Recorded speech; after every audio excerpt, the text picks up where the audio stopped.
Hey everyone, Curse Deck Builder here, making our way to 10,000 decks assisted, and right now we're looking at the Master Multiplied.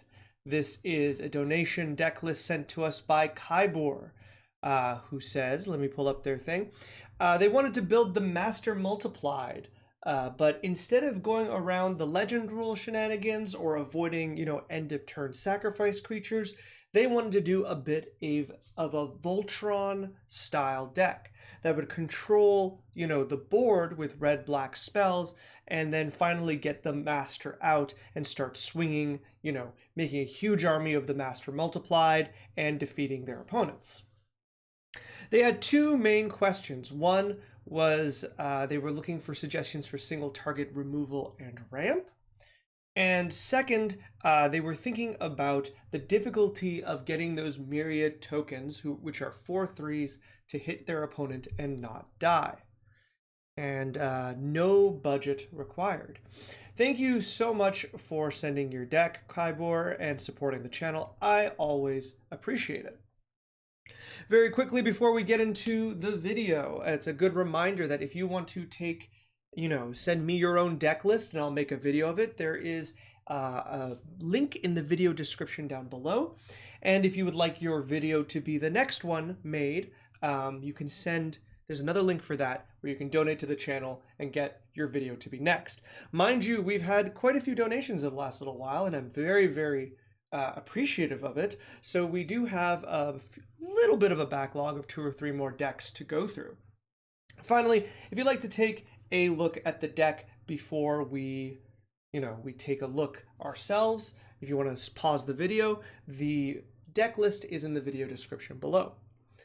And finally, just some more administrative work, I'm most likely going to be taking the next 3 weeks off. I'll probably make a video about it. It is wedding time for me almost, and I think I'll have to spend all my time making sure it's all ready. But I'll make a video for that, letting everyone know, so there won't be any surprises if you come to the channel and there's no new videos. All right, all that aside, let's take a look at the Master Multiplied Voltron. So who is the Master Multiplied and why are they the leader of our Voltron deck? Now, I have mentioned before, I don't know tons and tons about Doctor Who, so I'm assuming this guy is a bad guy. I've seen a few other the Master cards, and they are a Time Lord, which I understand they get reincarnated. So this is one of their versions, is my understanding. The Master Multiplied is a 6 mana, 4/3 Time Lord rogue in black and red.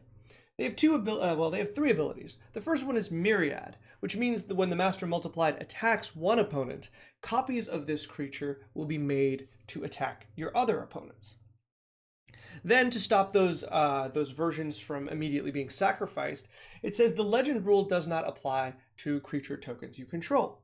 And finally, it says triggered abilities you control can't cause you to sacrifice or exile creature tokens you control.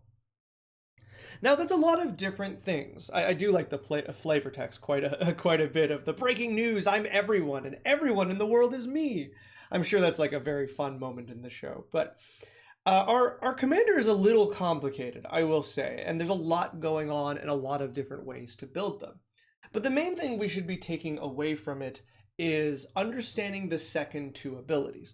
The first one says the legend rule doesn't apply to creature tokens you control. Remember, that's very specific to creature tokens and only exists while this card is on the battlefield. Now, what's really, really nice is that when we make copies of the Master Multiplied, they have this, this text on them. So even if we lose the original, we don't immediately lose our entire board of the Master Multiplied.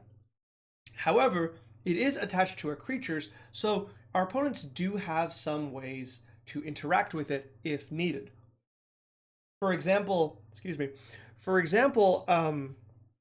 if they use something like Dress Down, which would remove all creature abilities from our creatures, then all of our Master Multiplied would die immediately, except for one, I will say.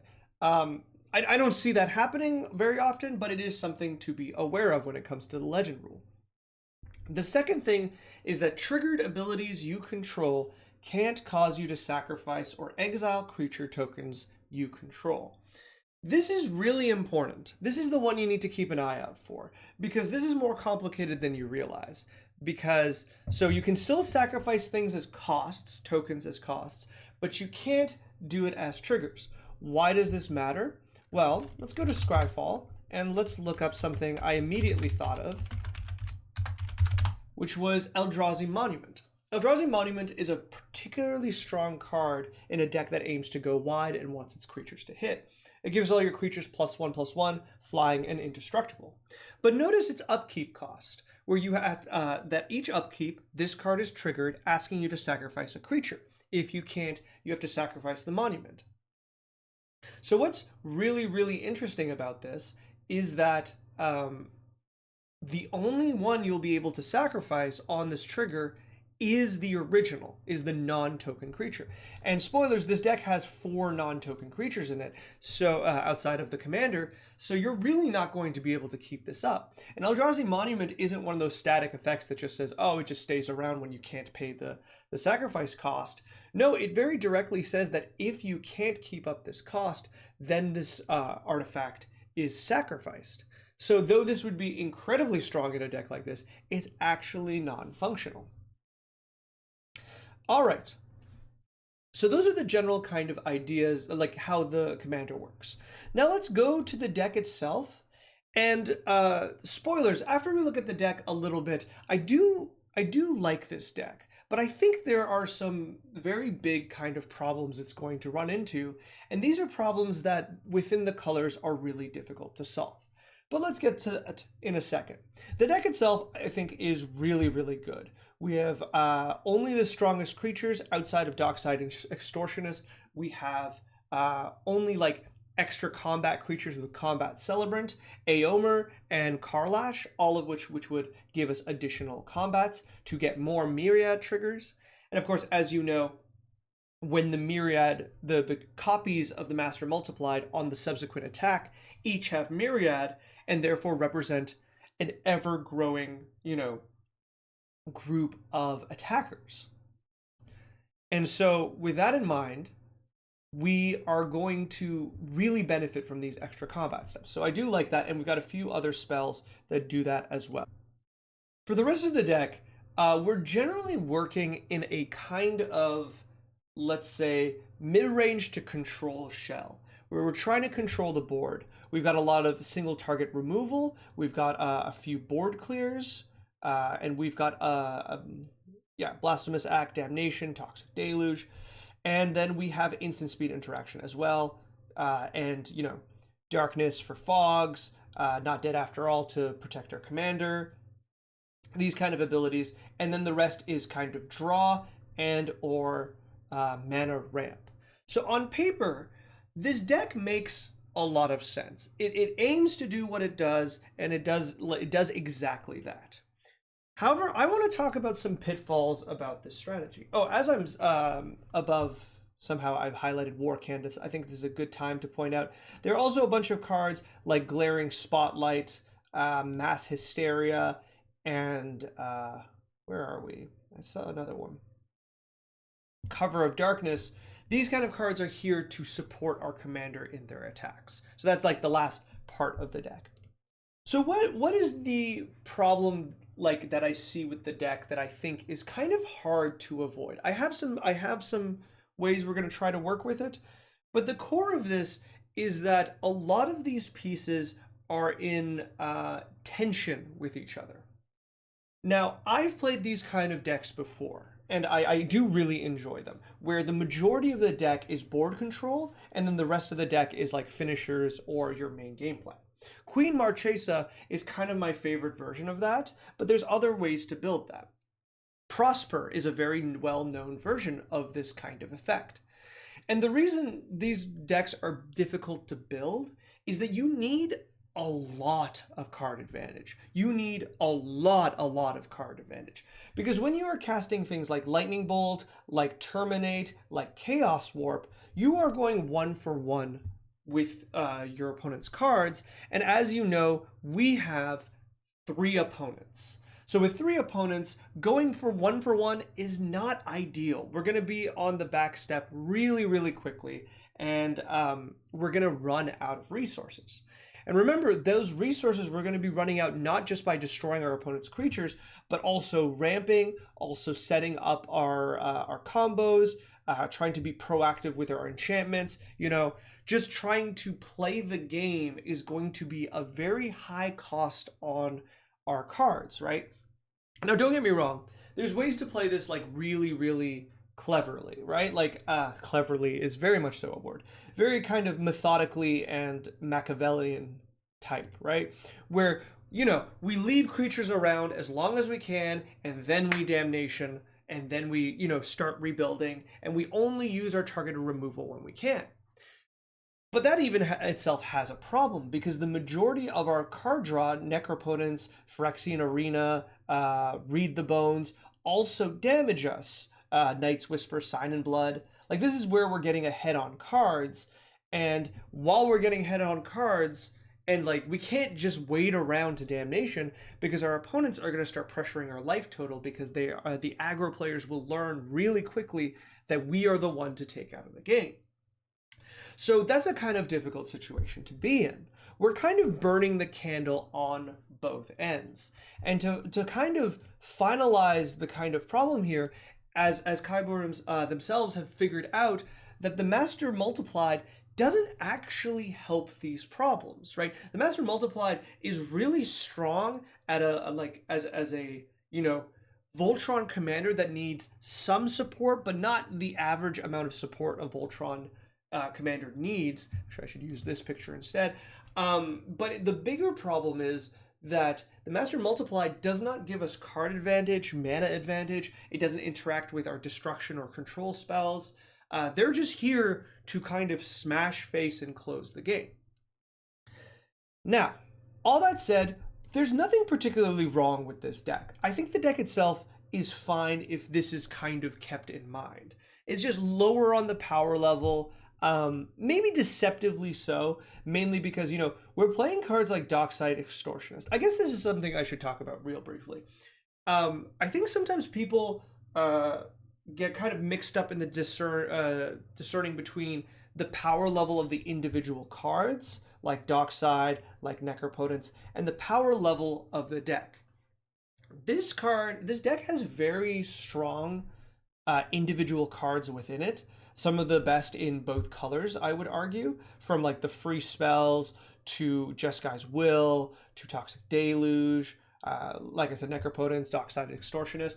However, the deck itself is not exceedingly powerful, because all of this support doesn't lead to somewhere where, you know, there's not an instant win condition or an overwhelming form of advantage. Like, don't get me wrong, if you can play Dockside, if you can play Necropotence, draw back up to, you know, max hand size, and on the next turn play Dockside, you're gonna be in a really, really strong position to hold the fort down, to destroy all your opponent's creatures, and build towards playing the Master. But that's not going to be done immediately. Like, that's a very niche case. Outside of that case, especially if your opponents are pressuring you, you're going to be not the strongest deck. And once again, that's fine. So how do we fix this? Well, the answer isn't just to change the commander in the deck itself, but I have a few suggestions on kind of the direction we can go in. And I'm specifically thinking about the removal and the pressure on our opponents. See, the problem right now is our deck is reactive. Our deck is reacting to what our opponents are doing, right? The power of something like Lightning Bolt and Terminate, let's say, is that these cards are really good when our opponents play their commander, right? They're really, really good to play in reaction, you know, on their turn, then you untap and you keep setting up. However, they're really bad proactively, or they are, as said before, they are 1-for-1. So those are the directions we can kind of attack to change aspects of our removal suite to kind of take advantage of the tools that we have to make all of our removal go a little further. But before we get to removal, I just want a quick moment, because you said ramp. You're not missing too much. I think I clicked the wrong one. We'll get to big score in a second. But the first artifact ramp that I think the deck can use for sure is Wayfarer's Bauble. I think this card is now pretty common in non-green decks with multiple colors. Even, I think, sometimes monocolored if you just want that ramp. It's 3 mana over 2 turns, or 1 turn all at once if you'd like, to put a land tapped. It's not ideal, you know, obviously rampant growth effects are much better than this. However, it's not the worst. You're not in green. This is probably one of the best deals you can get, and you're going to be rather happy with it. So I think this is a very, very easy inclusion. But also when it comes to ramp, interesting that I made 2 copies of this. When it comes to ramp, these aren't like necessarily ramp. They're more like kind of support ramp because they are at 4 mana. But I do think they do belong here. Big Score and Unexpected Windfall, which are the same card with the only difference being one has an additional red pip, I believe are particularly strong cards that you can take advantage here. Treasure's really good in a deck like this because it offers mid-game ramp where you are, you know, paying objectively 2 mana for this card because you get the 2 mana back, which allows you to get ahead, you know, in like kind of using this ability so that then when you untap with 2 additional mana than you did before. So I like both of these. They're like very easy inclusions. You can use them to dig, you can use them to throw away cards you no longer need, and they do ramp a little bit. So these are the cards that I'm adding. Outside of that, looking at your ramp collection, I think it's fine. Soul Ring, Arcane Signet, Felwar Stone, Rakdos Signet, Talisman of Indulgence is kind of the collection I would probably use. With the only one I think that might be missing would be the 2 mana one that gives you no maximum hand size is an option. Works very, very well with Necropotence or other draw cards, but you don't need to play that because it taps for colorless. It's just kind of something you can think about, you know, as an additional fun thing to have in card draw. Okay, so going back, I've noticed I haven't gone through cuts or pointed out any cards. I want to come back to that in a second. All right, so coming back to the idea of making our removal be a little more efficient, let's start with creature removal. And what I want to offer to you is the use of edicts, specifically the edicts that that don't target, I should say, but like, you know, that attack each opponent. These are really, really good because if used properly, they are 3-for-1s, right? You are getting 3 creatures off the board in exchange for 1 card. This isn't, you know, traditional card advantage. It's like virtual card advantage, but it is meaningful. It is a way that you can keep the board, you know, down and manageable. Oops, sorry. I punched my desk. And the board manageable so that you can stay in the game without burning your board clears. So let's go through a few of them here right away.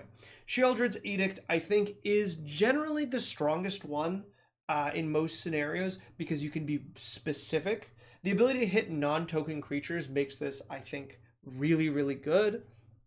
Use this against almost any board state, and probably you're going to use that first ability. The second one of a creature token isn't always ideal, but that emergencies you can do it. And the fact that you can get planeswalkers off the board is just like, it's nice, but once again, oftentimes you're not going to use that. It's mainly for the first one.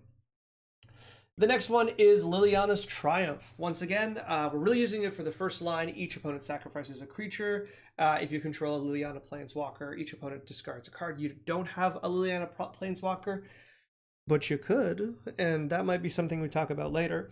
But in the meantime, this is just, once again, a really clean 3-for-1. Unfortunately, tokens are a little, and the rest of these will be hit by tokens, but will be hated on by token players, but there's only so much you can do.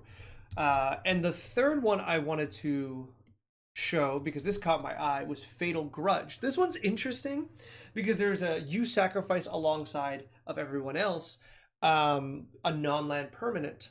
Now, this is how you can get rid of one of your myriad tokens, because it does need to be a creature, but not necessarily, and we'll get back to that in a second. But you can sacrifice one of your myriad tokens because it's not a triggered ability, it's an additional cost, so you can sacrifice a myriad token to this. And then when you do that, everyone else has to sacrifice a creature, and then in addition, you draw a card. So even though you are losing a creature, you are going up a card. So we do end up, the math is still technically kind of a 3-for-1. However, it does let you see a new card in your deck, and I think it's worthwhile. Now, of course, the thing that's really powerful about Fatal Grudge is that you can target things that are not creatures. Namely, enchantments and artifacts are the strongest ones here. Granted, the idea is generally our enchantments are very powerful, with the exception being the roll enchantment we get from Not Dead After All, and our artifacts are pretty good too, but treasure tokens are the exception, and at a certain point, mana rocks become a lot less powerful.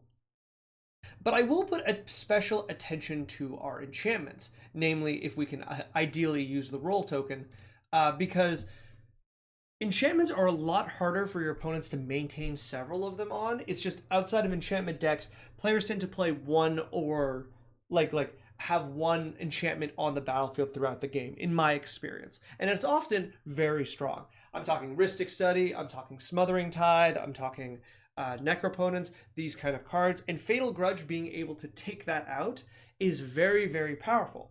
And even at certain points, you know, you might be willing to trade your Mass Hysteria for someone's Smothering Tithe, which is a rather good deal if you ask me. So Fatal Grudge is really, really interesting to me, and I think it's worth trying out. Coming back to general sacrifice, Vona's Hunger is interesting.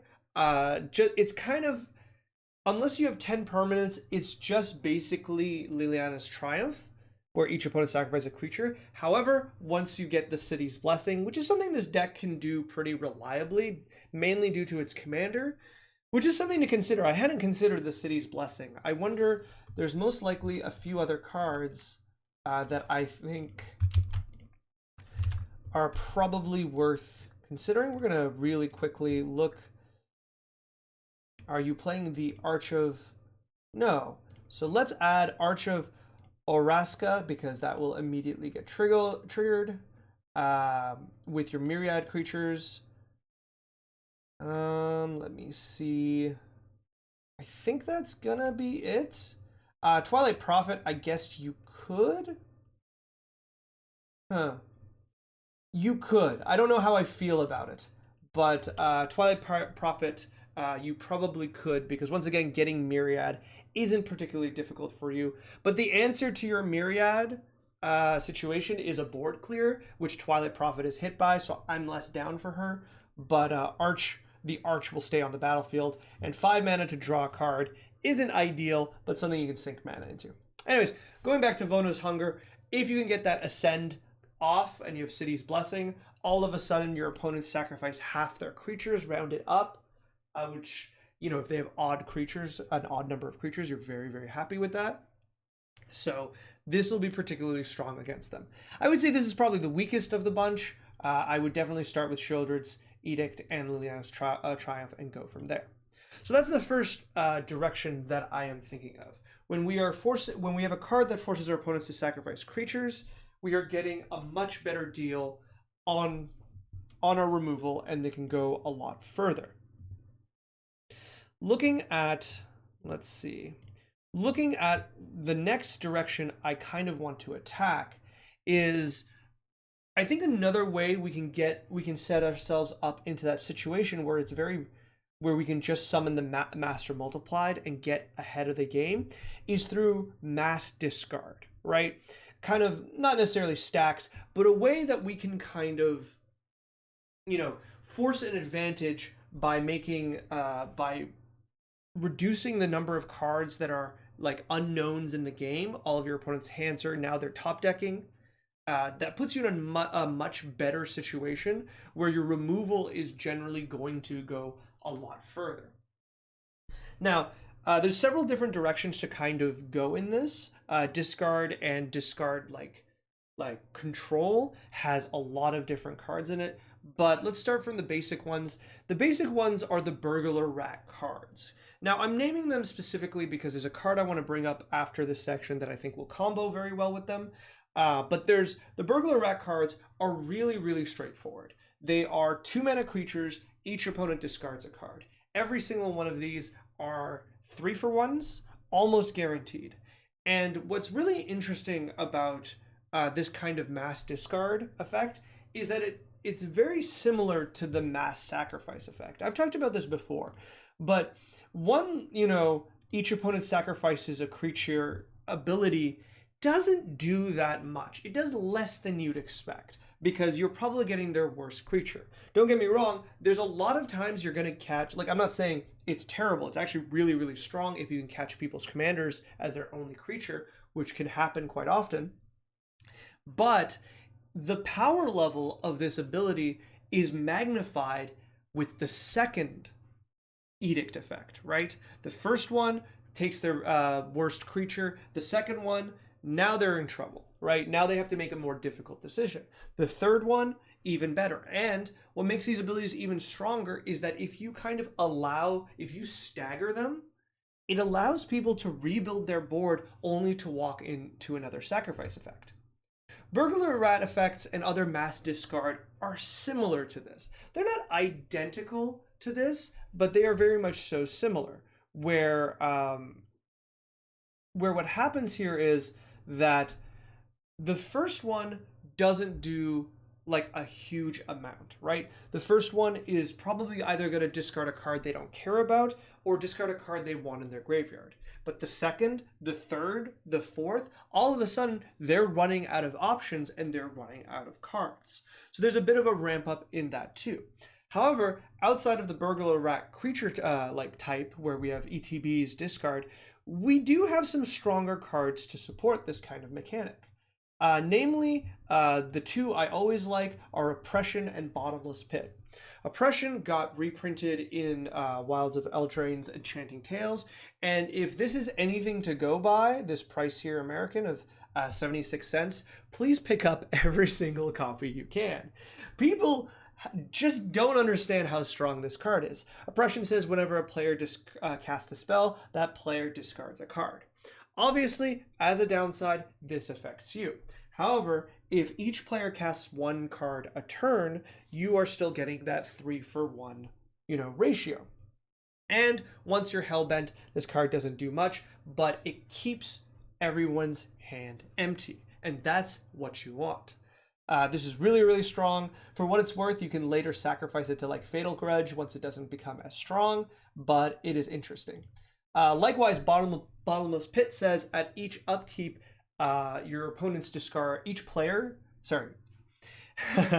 during each player's upkeep, they discard a card at random.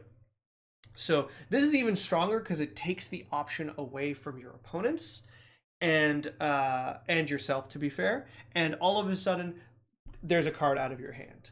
Much like Oppression, this card does nothing when your hand is empty because nothing happens and you go and draw your card, but it is the way that these two cards are really, really effective at leading, your opponents and you somewhat, but mainly your opponents, to be hellbent.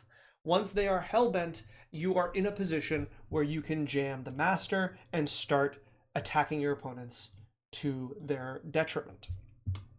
Finally, I felt it would be a miss if I didn't include Painful Quandary here, because though more expensive in mana, it is very, very strong in this kind of strategy, and it only affects your opponents, which is nice compared to the other options.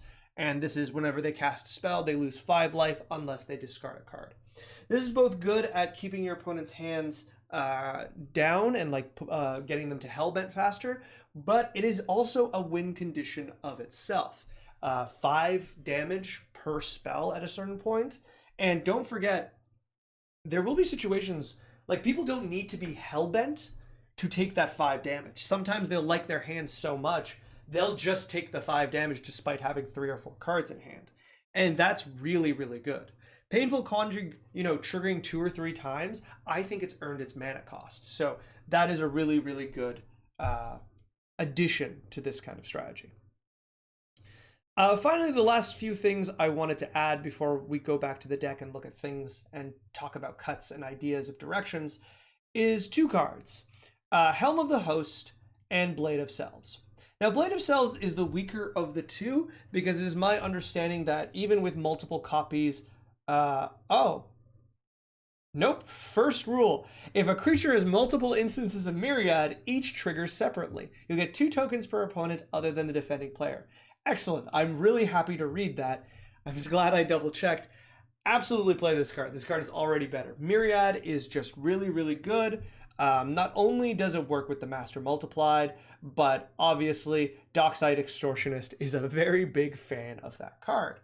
So as we play Blade of Selves, this is the card obviously that I was talking about Burglar Rat and those kind of effects.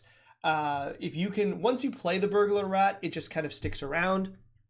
If you can then play the Blade of Selves and equip it and attack, well, I think that's kind of backbreaking, right? Equipping getting 1 attack with Myriad with the Rat is an additional 3 cards per opponent. So 9 total cards. That's just ridiculous. At that point, the Burglar Rat will probably immediately die, but you don't mind. And in fact, if I was in a situation where I had 6 mana, I wouldn't even play the Blade. I would wait until my opponents tap out, and then on that point, play it, equip it right away, and attack right away, and most likely get an enormous amount of advantage that way. Helm of the Host, of course, is the other version of this ability where this equipment is more expensive. It's 9 mana, but once it is attached, each combat you get a copy that it isn't legendary and it has haste. What's really nice about this is that this enables, if you have this on the Master, this immediately enables a trigger. Now it's a lot of mana because you have to play the Master. It's 11 mana with Helm of Host on the field.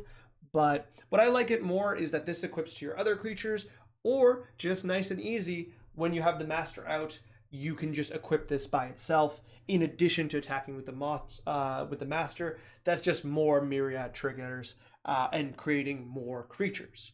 Very, very happy with a card like this. It's just very, very strong, especially in this deck.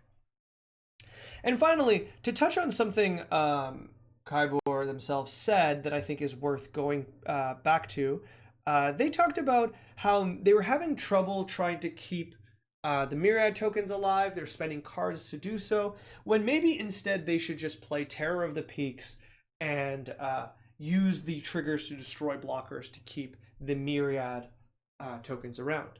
To which I might even suggest, why are you focusing on taking out their blockers when if Terror of the Peaks is out and your commander's Myriad triggers, all of a sudden you're doing 12 damage to someone? I think that might be enough to keep going. Though I recognize that if you can keep the Myriad tokens around and then go into another attack, all of a sudden you have I'm trying to do the math. It's too much. You have too much damage coming in. You have 12 times 4, I think. I could be wrong. It could be more, depending. And this isn't even including the idea of putting Blade of Selves onto the Terror of the Peaks. You have a very, very easy answer to this. Absolutely play Terror of the Peaks. Terror of the Peaks is really, really good in this deck. And generally, you'll just be really happy with Terror of the Peaks anyways. It's just a very, very strong card. So, with all this in mind, let's return to the deck and go over it a little bit. So, what are my suggestions? My suggestions are to generally think about these two removal strategies that I've offered you. Ones that allow your spells to go a little further. The sacrifice direction and the discard direction. Now, for each, I think I've given like 3 or 4 cards. I didn't come back to this, but you could definitely play Liliana of the Veil or other Lilianas if you were interested in going into the discard angle, because they would be just very powerful on that direction, and that would be a nice little bonus for Liliana's Triumph. But coming back to this, both those directions allow your cards to go a lot further. All of a sudden, when you Night's Whisper, you're not too sad about Night's Whispering into like Terminate and, Feed the Swarm being your only removal spells in this situation, or Flame Slash. Like, these are good cards, but you want the removal to go a little further so that you can now use, you know, Liliana's Triumph and all of a sudden destroy 3 creatures for a minimal amount of mana.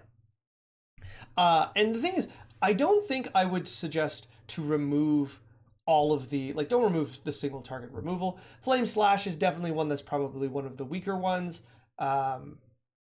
Last One Standing feels kind of, I guess the idea is with the Master Multiplied, with enough Myriad copies, the idea is that you will keep the Myriad copies, but don't forget that the Last One Standing doesn't hit Indestructible, which can be really good for you, but also it can be really terrible for you, because that's something that's easy to play around. Granted, it's a 3 mana board clear, so it's not the worst, but it's something worth considering. So I would recommend keeping most of the targeted removal. Flame Slash is weak. Chaos Warp is interestingly weak here, even though it hits a lot of the other cards. You just have really, really strong, you know, other forms of removal. No, I'd probably still keep it, but something worth considering. Like, I would keep the rest of the targeted removal, with, once again, Flame Slash being the only one.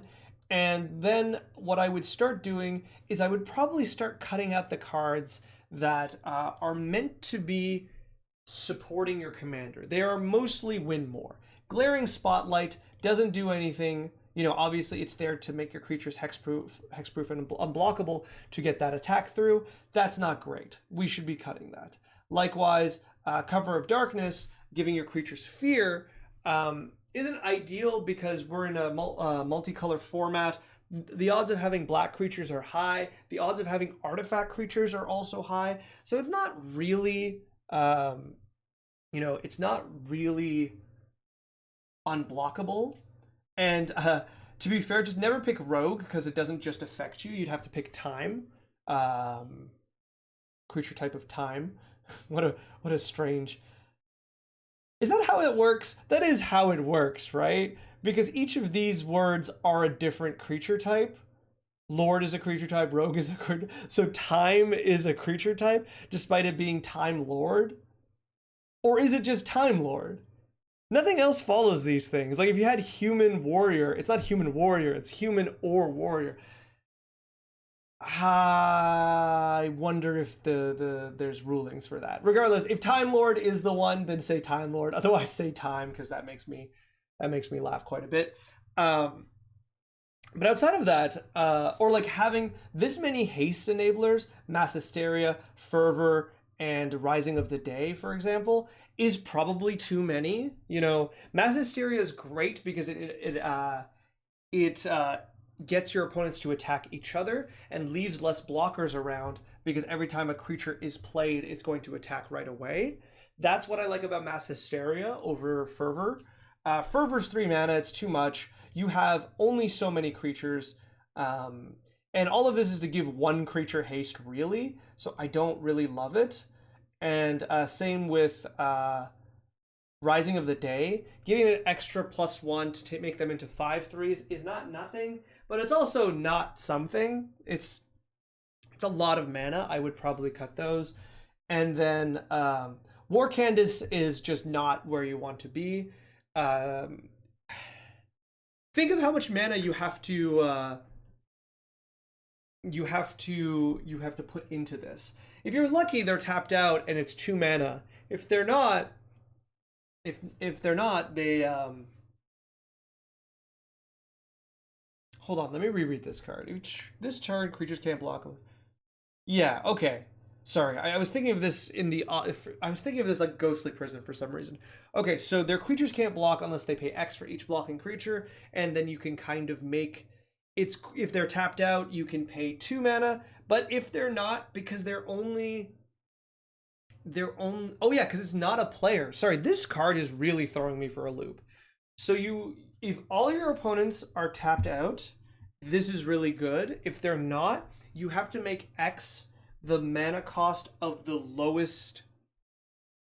highest available mana, 1 more. So if someone has 4 mana open, X needs to be 5, because otherwise you're going to lose one of your Myriad creatures. And if the entire point is to get your myriad creatures through. This is so much mana to do so, because you're doing it so they don't die, and you have to pay 5 mana to make, if you have to make sure none of them die, you're paying a lot of mana for that, and I really, really don't like this.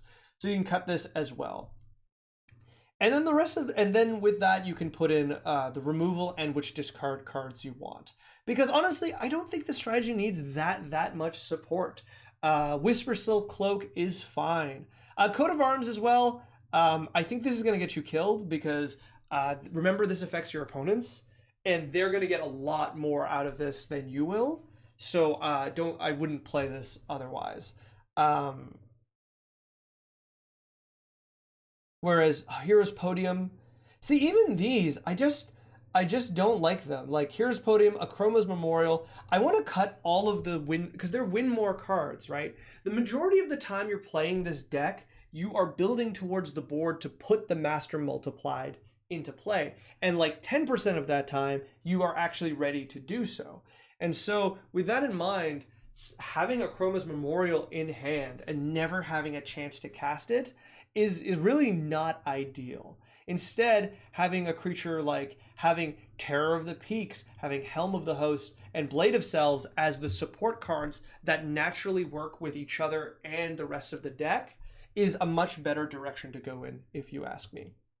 And then, of course, it gives you a little more ability to play maybe a few other support creatures or a variance of support creatures, but you really don't need to. The only ones I would suggest is if you were considering the Burglar Rat direction with the Blade of Selves. And I think that's generally what I'm going to have to say about the deck. In summary, I really like the deck idea, but it does feel that the deck has a bit of an uphill crawl to it, mainly because it's trying to do something that is really, really difficult. Going 1-for-1 with multiple opponents, where your main card advantage situation is directly connected to life loss, and your commander does not support this aspect of the strategy. For that in mind, my suggestions are to widen the net of removal with the plan of getting more virtual card advantage by using cards, edicts, and group discard that will get you more value out of your cards and pressure your opponents into being hellbent and nothing on board quicker, so that you can just put the master out sooner, and all of a sudden you can start winning the game. And the cards I would recommend taking out are the win more cards that are really dependent on both being in the lead, having your commander out, and being able to attack with your commander. That's a lot of hoops to jump through. So those cards, which most of them are higher mana, not all of them, but most of them do have a lot of high mana cost, I would toss them out for sure. All right, I hope this video was helpful to you. I am really enjoying these Doctor Who cards because they have very strange rulings and they allow us to build different kinds of decks. So keep them coming. If you'd like to send another deck to me, or another copy of this deck, a draft I should say, there is a link in the description down below. And if you would like to, like Kybor, bring your deck to the front of the list, there is a link there as well. Finally, if you could like, comment, subscribe, it'd be very helpful for the channel. Thank you always, Kybor. I really do appreciate your support for the channel. I think this deck is a really great idea. It definitely can improve, and I think we've got some good directions to go in, and I'm really interested to hear what your thoughts on my suggestions. All right, good luck.